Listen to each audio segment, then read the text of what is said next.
Bonjour à tous, c'est un coup de tonnerre véritable. La condamnation de la Commission européenne de sa présidente Ursula von der Leyen sur l'affaire des SMS dans le Pfizergate qui est tombée ce 14 mai. Vous en avez peut-être entendu parler, mais moi je vais approfondir dans cette vidéo parce que ça relance complètement notre plainte pénale à Liège. Lancée au départ par l'excellent Frédéric Baldan, citoyen belge, qui a même été rejointe par 2 États qui sont toujours là. Et vous allez voir que ça reprend complètement le fil, cette fois au pénal, contre Ursula von der Leyen. Et il y a quelques jours, je vous annonçais une nouvelle plainte avec Maître David Guyon dans l'entretien sur cette chaîne, sur un sujet connexe. La question de l'opacité des documents, là aussi, contre la Commission européenne et sa présidente Ursula von der Leyen. Et nous allons tirer le fil et arriver au secret défense en France sur le Covid. Je vais vous expliquer tout ça, surtout dans un contexte où nous ne sommes plus il y a 3 ans. Robert Kennedy Jr. est ministre de la Santé aux États-Unis et il se traite de cette affaire. Ursula von der Leyen, avec la présidence Trump, est très affaiblie. Et on va en parler, vous allez voir, même la presse française le dit. Bref, on va aller sur cette affaire, ce coup de tonnerre, dans cette vidéo et voir la suite de manière très concrète. Les Patriotes, seul mouvement politique français dans le combat depuis le départ, y compris au pénal sur cette affaire, ne lâcheront pas le morceau. Non, certainement pas. Au contraire, on va redoubler d'ardeur. Merci déjà de partager cette vidéo. Pour cela, de vous abonner à cette chaîne YouTube par un petit clic gratuit sur s'abonner. Ça l'aidera énormément à être mieux diffusée. Et oui, plus vous êtes abonné, plus la vidéo circule, touche du monde. Merci à vous pour ce petit effort. Pareil. Coup de tonnerre, la décision de justice, elle est tombée le 14 mai, la Cour de justice de l'Union européenne. Je vais vous lire le fond, le communiqué qu'elle a diffusé. Comme ça, on est sans intermédiaire. Le titre, accès aux documents, la décision de la Commission européenne refusant à une journaliste du New York Times l'accès aux messages textes, c'est-à-dire les textos, les SMS, échangés entre la présidente von der Leyen et le PDG de Pfizer est annulée. Par une demande fondée sur le règlement relatif à l'accès aux documents, Madame Martina Stevie, journaliste travaillant pour le quotidien The New York Times, a demandé à la Commission européenne de donner accès à tous les messages textes échangés entre la présidente Ursula von der Leyen et M. Albert Bourla, PDG de Pfizer, entre le 1er janvier 2021 et le 11 mai 2022. La Commission a rejeté cette demande au motif qu'elle ne détenait pas les documents visés par celle-ci. Madame Stevie et le New York Times ont demandé au tribunal de l'Union européenne d'annuler la décision de la Commission européenne. Dans son arrêt, le tribunal fait droit au recours et annule la décision de la Commission européenne. Le tribunal rappelle que le règlement relatif à l'accès aux documents vise à donner le plus large accès possible aux documents détenus par les institutions européennes. Et même la Commission européenne est quand même passablement dézinguée dans cette décision de justice. Je vous lis un autre extrait du communiqué de presse. Le tribunal remarque que les réponses de la Commission européenne concernant les messages textes demandés tout au long de la procédure sont fondées soit sur des hypothèses, soit des informations changeantes ou imprécises. En revanche, Madame Stevie et le New York Times ont produit des éléments pertinents et concordants décrivant l'existence d'échanges, en particulier sous forme de messages textes, SMS, entre la présidente de la Commission européenne et le PDG de Pfizer dans le cadre de l'achat par la Commission européenne de vaccins auprès de cette société pendant la pandémie de Covid-19. Ils ont ainsi réussi à renverser la présomption de non-existence et de non-possession des documents demandés. Or, dans une telle situation, la Commission européenne ne peut pas se contenter d'affirmer qu'elle ne détient pas les documents demandés, mais doit présenter des explications crédibles permettant au public et au tribunal de comprendre pourquoi ces documents sont introuvables. La Commission européenne n'a pas expliqué en détail le type de recherche qu'elle aurait effectué pour trouver ces documents, ni l'identité des lieux où celles-ci se seraient déroulées. Partant, elle n'a pas fourni d'explication plausible pour justifier la non-possession des documents demandés. De plus, la Commission européenne n'a pas suffisamment clarifié si les messages textes demandés avaient été supprimés et dans ce cas, si la suppression avait été faite volontairement ou automatiquement. Enfin, la Commission européenne n'a pas expliqué non plus de manière plausible pourquoi elle aurait estimé que les messages textes échangés dans le cadre de l'achat de vaccins contre la Covid-19 ne contenaient pas d'informations substantielles ou nécessitant un suivi dont la conservation doit être assurée. C'est sévère. Donc, on avait raison depuis le début de ne pas lâcher l'affaire. Cette décision de la Cour de justice de l'Union européenne du 14 mai 2025 a été reprise par toute la presse française et mondiale. J'ai rarement vu autant d'articles sur Ursula von der Leyen. Et même, vous savez, Politico, le 14 mai qui va plus loin, je vous cite. Y a-t-il des contrôles sérieux, écrivent-ils, sur la femme qui dirige la Commission européenne? Je cite, c'est la vraie question à laquelle une décision de la Cour générale de l'Union européenne peut donner un moyen de répondre. L'affaire Pfizergate en est venue à symboliser les angles morts institutionnels au cœur de l'Union européenne et en particulier autour de sa plus puissante représentante, Ursula von der Leyen. Ça, c'est la première chose. Mais l'effet le plus important, c'est que ça relance totalement notre plainte au pénal cette fois. Là, on est dans de l'administratif au pénal. Car ce jugement prouve qu'on a raison. Mais si on peut dire, comme le dit la Cour de justice de l'Union européenne, que le New York Times est légitime à agir, alors il ne serait pas normal que nous, on ne soit pas légitime à agir, ainsi que les 1000 autres plaignants dans divers pays, dont, je le rappelle, 2 États membres, la Pologne et la Hongrie, devant la justice belge à Liège, au pénal. Premièrement, ça change ça. Puisqu'on nous avait dit, vous n'êtes pas au bout d'un an, 1 an et demi, on nous a dit, vous n'êtes pas légitime. À tout le monde, ils ont dit ça, y compris à la Pologne et à la Hongrie. Vous n'êtes pas légitime à agir. Et bien là, la Cour de justice dit l'inverse. Ensuite, ce jugement administratif ouvre la voie à la poursuite réelle de la procédure pénale. Car la procédure pénale se poursuit. J'avais informé, c'était pas terminé. Ça se poursuit actuellement devant la Cour de cassation belge, qui va donc maintenant être éclairée par cette nouvelle décision de justice. Elle n'a pas encore rendu sa décision, mais entre-temps, il y a cette nouvelle décision de justice qui va l'éclairer.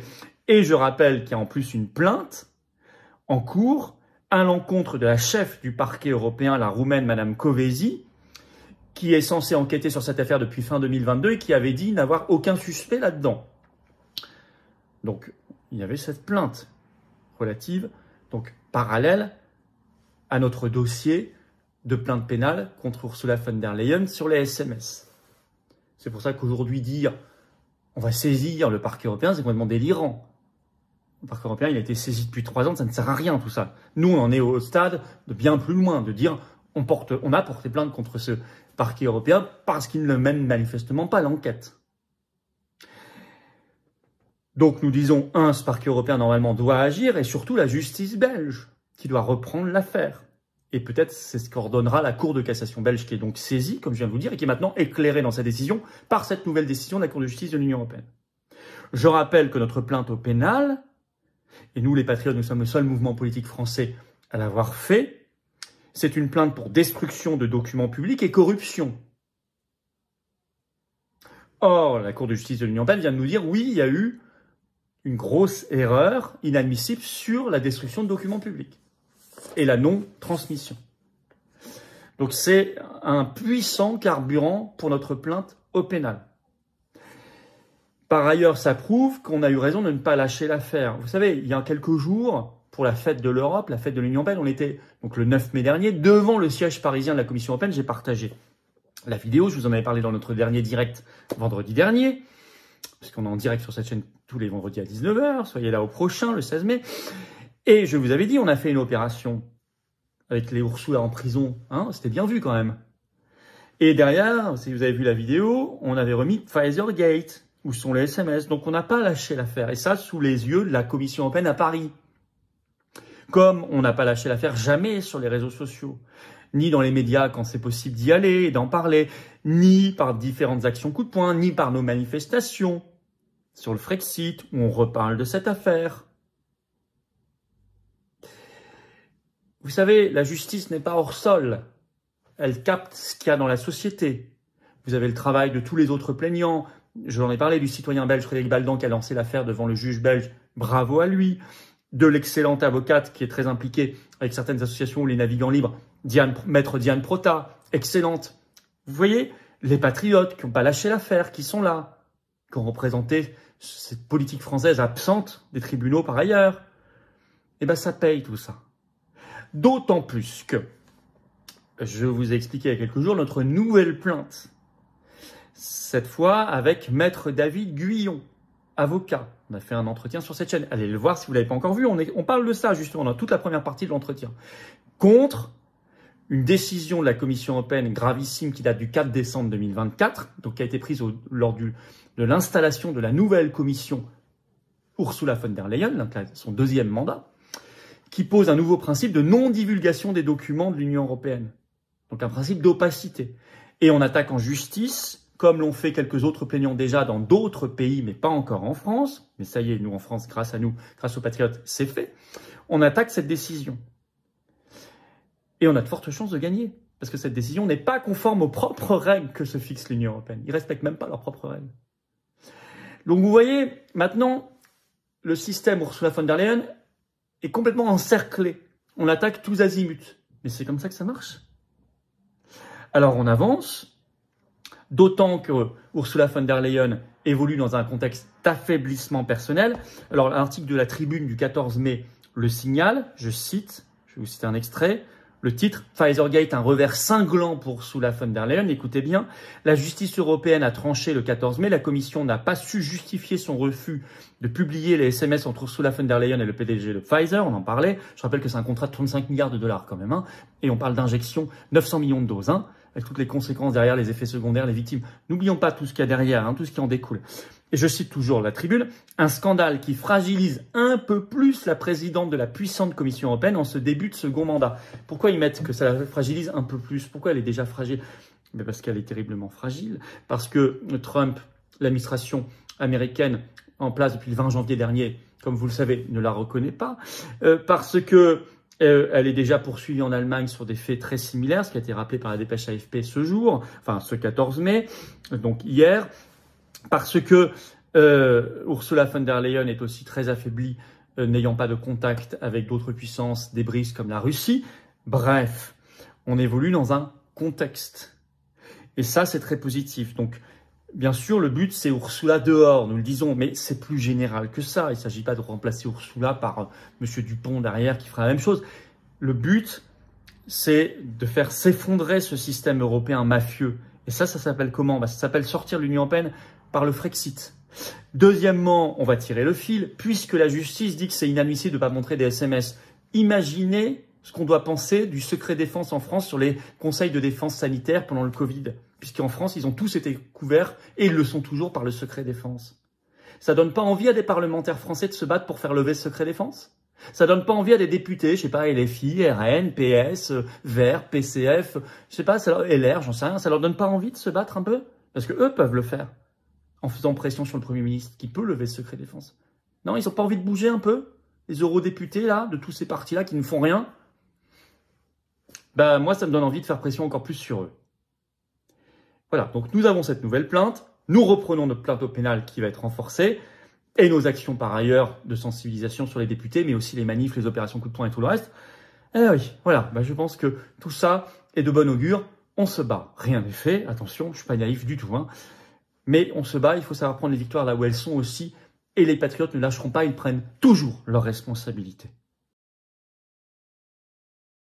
Alors, d'abord peut-être faire un rappel, parce que c'est vraiment bon de le rappeler à chaque fois, en quoi ce produit ARN messager est envahissant dans tout l'organisme et en quoi, quels sont les effets indésirables reconnus aujourd'hui et même reconnus en France. Et il vous a été expliqué, et c'est encore le cas par les tutelles institutionnelles, que l'injection d'ARN messager restait dans le bras, que ça durait quelques jours, quelques heures à quelques jours, 48 heures, et que ensuite la production de spike qui s'ensuit après l'injection d'ARN, vos cellules utilisent cet ARN pour fabriquer de la protéine spike, une spike modifiée qui n'est pas exactement la même que celle du virus, notamment parce qu'elle a deux prolines qui sont dans des situations différentes, qui font que la protéine spike vaccinale reste dans une conformation différente qui fait que sa dégradation est moins rapide, et que ça durait maximum 2 semaines, on va dire. Là, on est à un moment où on retrouve, dans une étude notamment qui a été faite à Yale, chez des gens qui ont des syndromes post-vaccinaux, avec le brouillard mental, etc., on retrouve pendant plus de 700 jours la présence de spike vaccinal dans le sang circulant. C'est-à-dire presque 2 ans après. C'est énorme, hein. On vous avait dit 2 semaines. Oui. C'est-à-dire qu'il y a déjà un hiatus entre... On avait dit 2 jours. Voilà, il y a un hiatus entre ce qu'on vous a dit et les recherches dont on disposait au moment de la mise sur le marché et la réalité de ce qu'on constate maintenant. Normalement, un produit de santé, on ne fait pas la recherche clinique après l'avoir mis sur le marché et donné à 7 milliards de personnes. On le fait avant. Et on ne raconte pas n'importe quoi aux gens, parce qu'il y a un devoir, il y a une obligation de la part de ces tutelles institutionnelles de faire une obligation claire, loyale et appropriée. Ah oui. Donc aujourd'hui, l'information qui est donnée par l'ANSM, par la Haute Autorité de Santé, la Direction Générale de la Santé, n'est pas claire, n'est pas loyale, n'est pas appropriée, n'est pas conforme aux données de la science. Là, rien que ça pourrait nécessiter que ce produit soit retiré du marché.